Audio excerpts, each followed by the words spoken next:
चौथ का हिंदू धर्म में विशेष महत्व बताया गया है। इस दिन महिलाएं पति की लंबी उम्र के लिए निर्जला उपवास करती हैं। ये व्रत हर साल कार्तिक मास के कृष्ण पक्ष की चतुर्थी तिथि को रखा जाता है। इस दिन महिलाएं सुबह स्नान आदि के बाद व्रत का संकल्प लेती हैं। दिन में सामूहिक रूप से करवा चौथ की कथा सुनती हैं और रात को चांद देखने के बाद ही उपवास खोलती हैं। इस बार करवा चौथ की तिथि को लेकर बड़ा ही कंफ्यूजन है। कुछ लोग 13 तारीख तो कुछ लोग 14 तारीख को करवा चौथ मनाने की बात कर रहे हैं। आइए जानते हैं इस साल करवा चौथ की सही तारीख क्या है। कब है करवा चौथ का व्रत? हिंदू पंचांग के अनुसार करवा चौथ का व्रत कार्तिक मास के कृष्ण पक्ष की चतुर्थी तिथि को रखा जाता है। इस साल कार्तिक कृष्ण चतुर्थी 13 अक्टूबर को रात 1:59 पर प्रारंभ होगी और 14 अक्टूबर को देर रात 3:08 पर समाप्त होगी।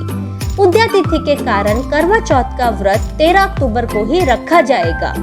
करवा चौथ का शुभ मुहूर्त। इस साल करवा चौथ पर पूजा के लिए कई शुभ मुहूर्त बन रहे हैं।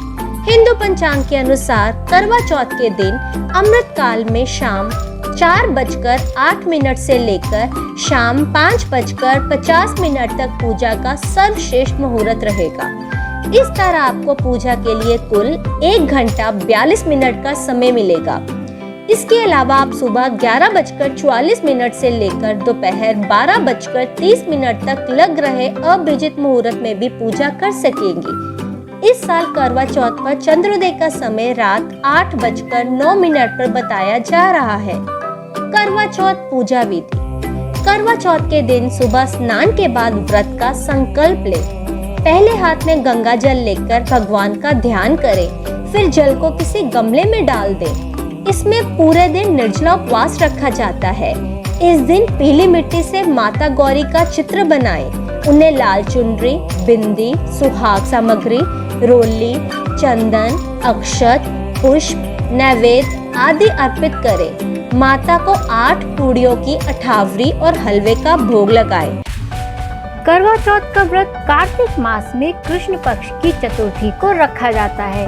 सौभाग्यवती स्त्रियां अपने पति की लंबी आयु के लिए ये व्रत रखती हैं। इस वीडियो में आज मैं आपको बताऊंगी कि सबसे पहले इस व्रत को किसने रखा था और इस व्रत की शुरुआत कैसे हुई। मान्यताओं के अनुसार सबसे पहले माता पार्वती ने यह व्रत शिवजी के लिए रखा था, तभी उन्होंने अखंड सौभाग्य प्राप्त किया था।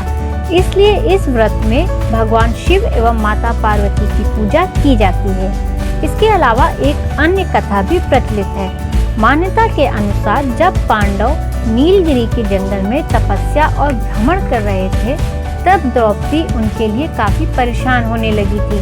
द्रौपदी ने भगवान कृष्ण से अपनी परेशानी बताई और पांडवों की रक्षा का उपाय भी पूछा।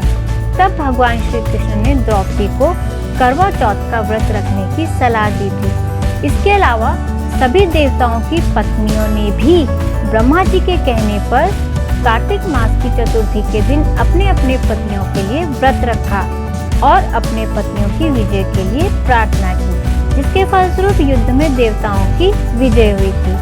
वैसे तो करवा चौथ की बहुत सी पौराणिक कथा है, पर इस व्रत की शुरुआत सावित्री ने यमराज से अपने पति के प्राण वापस लाकर की थी।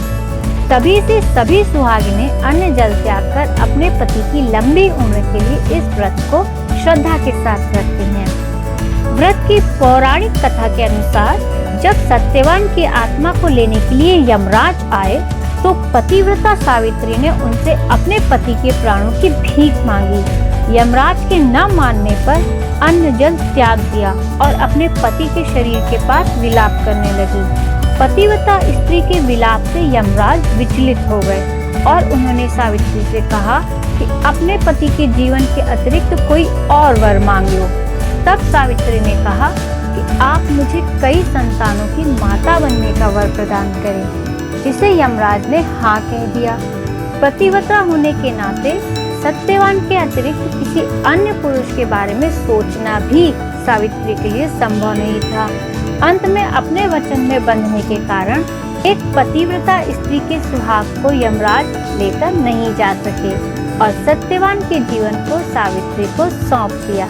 ऐसा कहा जाता है कि तब से स्त्रियां अन्न जल का त्याग कर अपने पति की दीर्घायु की कामना करते हुए करवा चौथ का व्रत रखती हैं।